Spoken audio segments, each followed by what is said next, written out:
Halo, Assalamualaikum warahmatullahi wabarakatuh. Bertemu lagi dengan saya, Joko Wika.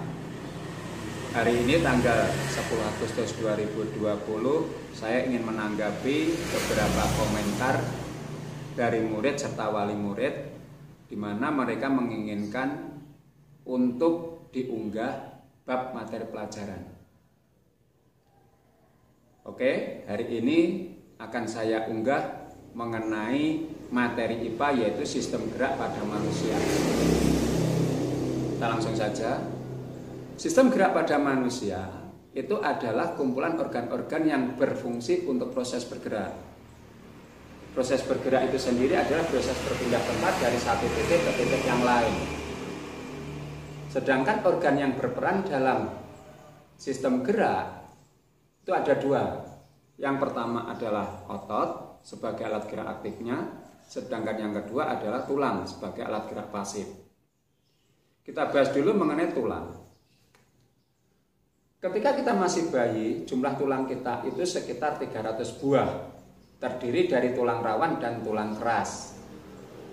Akan tetapi seiring waktu beberapa tulang rawan itu mulai menyatu, membentuk tulang keras, hingga ketika kita anak-anak, jumlah tulang kita itu berjumlah 206 buah. Kemudian berdasarkan bentuk tulang ini nanti dapat dibagi menjadi 3. Yang pertama adalah tulang pipa, kedua tulang pipih, yang ketiga tulang pendek. Tulang pipa adalah tulang yang berbentuk seperti pipa dengan ujung berbonggol, di mana di dalamnya nanti sebagai tempat pembentuk sumsum kuning. Sumsum kuning adalah bakal pembentuk sumsum merah. Sedangkan sumsum merah itu sendiri adalah bakal pembentuk daripada sel darah merah dan sel darah putih. Sedangkan yang kedua adalah tulang pipih, tulang yang berbentuk pipih, di mana di dalamnya nanti tempat pembentuk sumsum merah. Dan yang ketiga adalah tulang pendek, di mana ciri-cirinya adalah berbentuk pendek dan di dalamnya sebagai tempat pembentuk sumsum merah. Kemudian tulang itu nanti dapat dibagi lagi menjadi 2 berdasarkan sifat tulangnya. Yang pertama adalah tulang rawan, yang kedua adalah tulang keras. Tulang rawan adalah tulang yang terbentuk dari jaringan-jaringan tulang rawan, dan jaringan-jaringan tersebut terbentuk dari sel-sel tulang rawan. Boleh dikatakan tulang rawan itu adalah tulang yang terbentuk dari banyak zat perekat atau kolagen dan sedikit zat kapur. Sedangkan yang kedua adalah tulang keras. Tulang keras adalah jaringan yang terbentuk dari sel-sel tulang keras. Boleh dikatakan juga tulang keras itu adalah tulang yang terbentuk dari banyak zat kapur dan sedikit zat perekat atau kolagen. Kemudian tulang nanti dapat dibagi lagi berdasarkan sifat penyusunnya. Berdasarkan sifat penyusunnya, tulang nanti dibagi menjadi 2. Yang pertama adalah tulang kompak, yang kedua tulang spons. Tulang kompak adalah tulang yang terbentuk dari zat-zat penyusun yang sangat rapat dan padat.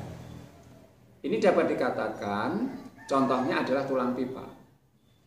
Sedangkan yang kedua adalah tulang spons, tulang yang terbentuk dari zat-zat penyusun yang berongga seperti spons. Di mana contohnya adalah tulang pipih dan tulang pendek. Kemudian ketika kita membahas mengenai tulang, bagaimana jika tulang-tulang itu nanti dikumpulkan menjadi satu kemudian membentuk. Sekarang setelah kita membahas mengenai tulang, kita membahas mengenai rangka. Rangka adalah kumpulan tulang-tulang yang saling berhubungan sehingga membentuk tubuh. Secara garis besar, rangka itu nanti dapat dibagi lagi menjadi 3. Ada rangka kepala atau tengkorak, rangka badan atau rangka tubuh, dan rangka anggota gerak. Untuk rangka kepala atau otak itu nanti terdiri dari 12 tulang. Cara ngetrik kita ambil dari bawah menuju ke atas kemudian berputar. Yang pertama adalah tulang rahang bawah, tulang langit-langit, tulang rahang atas, tulang hidung, tulang rongga air mata, tulang dahi, tulang ubun-ubun, tulang tengkorak belakang, tulang pelipis, tulang baji, tulang pipi, dan tulang tapis. Sedangkan yang kedua adalah rangka tubuh atau rangka badan. Ini nanti terdiri dari 6 tulang. Kita trik dari atas menuju ke bawah berputar. Yang pertama adalah tulang leher. Yang kedua adalah tulang dada, tulang rusuk, tulang panggul, tulang belakang, dan tulang bahu. Tulang leher itu tersusun dari 7 ruas tulang. Sedangkan tulang dada itu nanti terdiri dari 3 bagian. Tulang hulu, tulang badan, sama tulang tajuk pedang. Sedangkan pada tulang rusuk itu nanti terdiri dari 12 pasang. 7 pasang tulang rusuk sejati, 3 pasang tulang rusuk palsu, 2 pasang tulang rusuk melayang. Selanjutnya adalah tulang panggul. Tulang panggul itu nanti terdiri dari 3 pasang. Yang pertama, sepasang tulang duduk, sepasang tulang usus, dan sepasang tulang kemaluan. Kemudian tulang belakang. Tulang belakang ini nanti terdiri dari 33 ruas. Ada 7 ruas tulang leher, ada 12 ruas tulang punggung, ada 5 ruas tulang pinggang, ada 5 ruas tulang kelangkang, dan 4 ruas tulang ekor yang menyatu. Sedangkan yang terakhir adalah tulang bahu. Tulang bahu ini nanti terdiri dari 2 pasang. Yang pertama adalah tulang selangka atau tulang ada sabun, wong Jawa ngarani. Kemudian yang kedua adalah sepasang tulang belikat atau enrong. Ketika kita membahas dan mengetahui mengenai rangka tersebut, maka kita bisa menyimpulkan bahwa rangka itu sangat penting. Sebenarnya apa toh fungsi daripada rangka? Rangka itu mempunyai banyak fungsi. Fungsi daripada rangka, 1, sebagai pembentuk tubuh. Yang kedua, sebagai pelindung organ-organ vital. Yang ketiga, sebagai penopang tubuh bagian atas. Yang keempat, sebagai alat gerak pasif. Yang kelima, tempat melekatnya otot. Yang keenam, sebagai penghasil sel darah merah dan sel darah putih. Makanya tolong untuk kesemua ini dijaga mengenai tulang dan rangka tubuh pada tubuh kita. Mungkin ketika kita sehat, kita tidak menyadari bahwa fungsi tulang itu sebegitu pentingnya. Tetapi ketika nanti kita mengalami sakit, kita lagi ngerasa nih, rasane ketika tulang kita mungkin rapuh, mungkin atau mungkin yang lain. Nah, kemudian ketika kita sudah membahas mengenai tulang dan rangka, kemudian kita membahas mengenai sendi. Sendi adalah penghubung antar tulang, di mana sendi ini nanti dapat dibagi lagi menjadi 3 berdasarkan pergerakannya. Yang pertama adalah sendi mati, sendi yang tidak dapat digerakkan. Contohnya adalah persendian pada tempurung tempurung kepala. Yang kedua adalah sendi kaku, sendi yang memungkinkan pergerakannya sedikit. Contohnya adalah persendian pada ruas tulang belakang sama persendian pada tulang-tulang rusuk. Kemudian yang ketiga adalah sendi gerak. Sendi gerak adalah sendi yang memungkinkan dapat bergerak. Nah, sendi gerak ini nanti dibagi lagi menjadi 5. Yang pertama adalah sendi engsel, sendi yang memungkinkan hanya 1 pergerakan. Contohnya pada sendi lutut dan siku.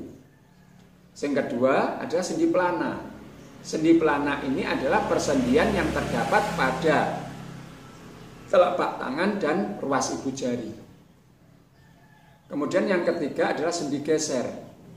Sendi yang pergerakannya hanya bisa digeser, di mana persendian ini terdapat pada telapak tangan ataupun telapak kaki. Kemudian yang keempat adalah sendi putar. Sendi putar ini adalah sendi yang terdapat pada leher. Yang kelima adalah sendi peluru. Sendi peluru ini persendian yang terdapat pada bahu sama paha. Yaitu pembahasan mengenai sendi. Sekarang kita membahas mengenai otot. Di awal sudah saya bahas bahwa alat gerak aktif pada manusia itu adalah otot. Mungkin kita belum sebegitu paham apa tuh otot itu. Otot itu adalah bagian terkecil daripada daging. Karena otot ketika satu memang dikatakan otot satu suwiran. Ketika otot-otot ini nanti berkumpul atau menyatu akan membentuk daging. Nah, otot ini nanti berdasarkan bentuk dibagi menjadi 3. Otot lurik, otot polos, dan otot jantung. Caranya ngetrik bahwa seluruh tubuh ini terdiri dari otot lurik, kecuali organ dalam. Karena organ dalam adalah otot polos, kecuali jantung. Karena jantung merupakan otot jantung. Cirinya piye? Ciri-cirinya otot lurik itu adalah otot yang berbentuk lurik, berwarna lurik. Bentuknya memanjang, silindris dengan ujung tumpul, di mana dia memiliki inti banyak tetapi berada di tepi. Pergerakannya sesuai dengan kehendak kesadaran kita. Untuk pergerakannya sangat cepat sesuai dengan rangsang yang diterima, tetapi mudah lelah. Kemudian otot polos, otot yang berwarna polos, di mana bentuk ini nanti silindris dengan badan mengembung, ujung meruncing. Intinya satu berada di tengah. Ciri yang terdapat pada otot polos ini nanti pergerakannya teratur dan tidak sesuai dengan kehendak kita, tetapi tidak mudah lelah. Kemudian yang ketiga adalah otot lurik. Dan yang ketiga adalah otot jantung. Otot jantung ini cirinya hampir sama dengan otot lurik.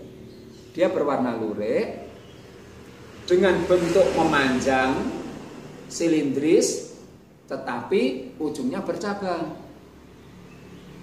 Dia mempunyai inti banyak, berada di tengah. Pergerakannya tidak sesuai dengan kesadaran kita, karena kita tidak bisa menghentikan atau mempercepat laju jantung kita. Nah, pergerakan daripada otot jantung ini nanti teratur, akan tetapi bisa berubah-ubah juga ketika kita mengalami stres atau terjadi situasi tertentu. Contoh, ketika kita lari, mungkin jantung kita akan berdegup dengan kencang. Nyapo? Karena membutuhkan oksigen kemungkinan lebih banyak dari biasanya. Contoh lagi ketika kita tidur, itu contoh-contoh daripada otot jantung. Oke, itu saja yang dapat saya bahas untuk hari ini. Semoga bermanfaat. Andaikan ada salah kata, salah ucap, saya minta maaf sebesar-besarnya.